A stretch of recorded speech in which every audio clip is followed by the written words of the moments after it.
Good morning and welcome back to English online class, my dear students. Today we are going to see Unit 5. We learn from animals. Prose Lesson 10.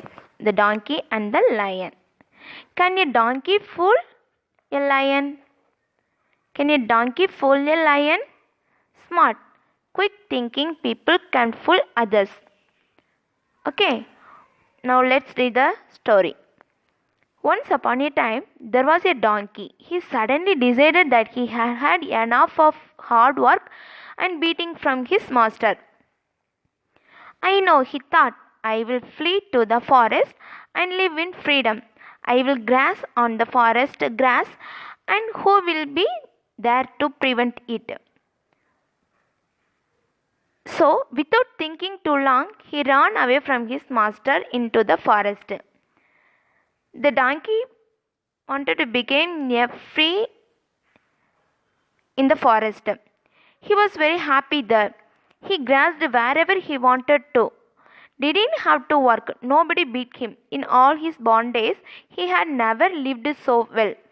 But one day, while grazing, he looked up and saw a lion, frightening beyond description, coming straight towards him. Oh, thought the donkey, this will probably be the end of me. But while the lion was approaching, he somehow came to his senses and began to consider a way out. Maybe I can outwit him in some way. And right where he stood, he suddenly fell to the ground and lay there as if without a care in the world. The lion approached and began roaring while still at a distance. Hey, you! Who must you be? How dare you lie there when I am approaching? Why aren't you getting up to bow to me? The donkey continued to lie, thus as if he didn't hear. He lay quietly, only flapping his long ears from time to time. That lion came closer and roared again. Get up immediately and salute me. And who might you be? Asked the donkey. You are asking me? The lion roared threateningly. Don't you know that I am the lion, king of all the beasts?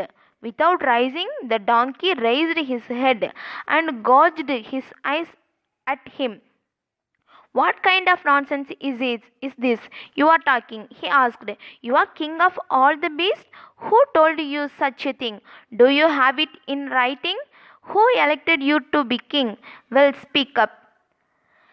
The lion stood as if he had been stunned. Who told me so? Why? Everyone tells me that I am king of the beasts. Are you saying that isn't it true? Of course, it is not true. It can't be true. But because I am the king of all the beasts. You, the king, was dumbfounded. And I suppose you have this in writing. Of course, I have. Here, take a look. He rose to his feet and turning his back to the lion, he showed him his hind hoofs where a very new horseshoe gleamed. See this, this is my royal seal. If you were the king, you would have one like it.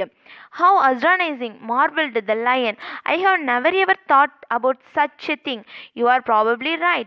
But wait, let's have a contest. We will go into the forest, and the one who catches more animals within an hour is the true king. Fine, if that's the way you wish it, said the donkey, and with that they went their separate ways. The lion raced quickly around the forest. He ran and ran, catching a doe, here a rabbit, there another animal, further on hin and hor. He had collected some 5 or 6 animals. He gathered some all. He gathered them all up and dragged them back to the donkey. But what was the donkey doing in the meantime? He strolled out on a broad clearing where the sun shone brightly, stretched out his legs, closed his eyes, and lolled his long tongue out of his mouth. And as far as it would go, anyone looking at his would have sworn he was dead, very dead. Over the clearing, there was a constant flow of flying birds, hawks, crows, kites, magpies, ravens, all the nastiest Seeing the donkey lying there dead, they descended on him in a mob. At first they hoped about at a distance, and when they saw that wasn't moving, they began to land on him and peck at his tongue and his eyes. The donkey lay quietly, only when one of the birds came too close did he clamp it between his teeth or knock it with his hoof, killing it and hiding it under his body so cunningly that the others did not even notice it. Before an hour had passed, he had killed at least a score. Then he sprang to his feet, shook himself so vigorously, and brayed so loudly that the bats scattered in all directions. He then gathered up all his killed birds and took them to the spot where he was to meet the lion. The lion was already there waiting for him. Well, now, he said to the donkey, showing him his prey, see how many I have killed. Now, aren't you the stupid one? Answered the donkey. Kicking at the dead animals, I could have caught at least 2 score of such animals. But what are they worth? Now just you look at mine. I caught only those that fly in the air. You try to do it. No, I am not up to such a trick, answered the lion. At last I can see that you are truly the king of the beasts, not I. Forgive me for being so disrespectful towards you. Ha, said the donkey softly.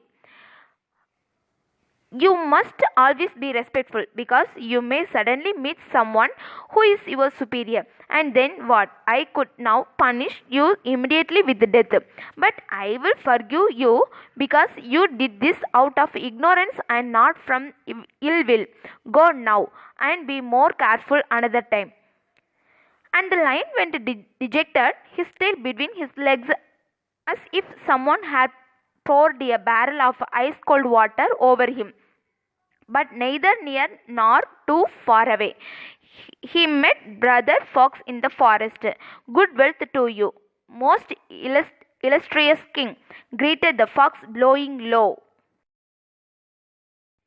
Hey, go away and don't make fun of me, answered the lion sadly. What kind of a king I am? What do you mean? Yelped the fox. Who would dare to say otherwise? Quiet, brother, whispered the lion. The true king is not far from here. If he hears us, it will be bad for both you and me. The true king? The fox was startled. What is this? Who else could be the true king but yourself? There is, the lion whispered in terror. I saw him myself.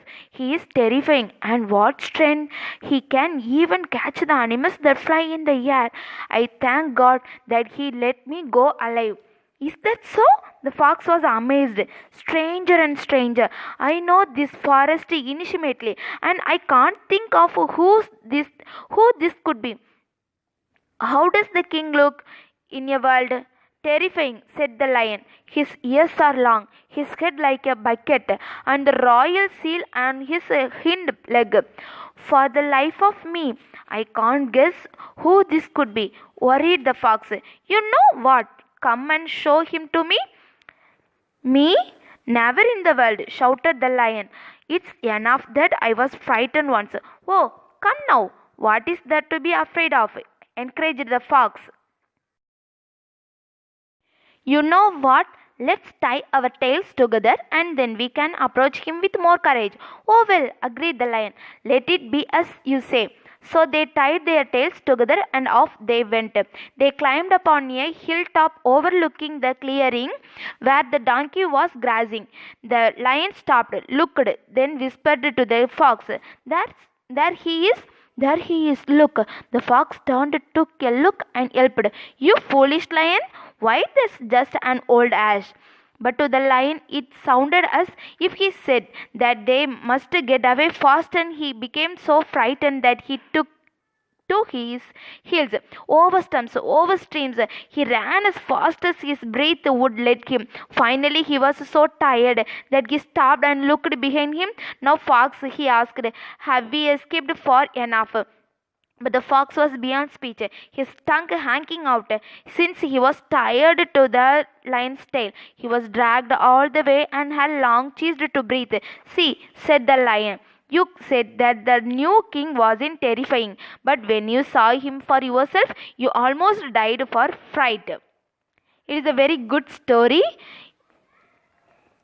Moral of the story is, anyone who is stupid will deceive anyone, so always be wise. This is the idea learned from this story. Okay, let's see the question and answer. Okay.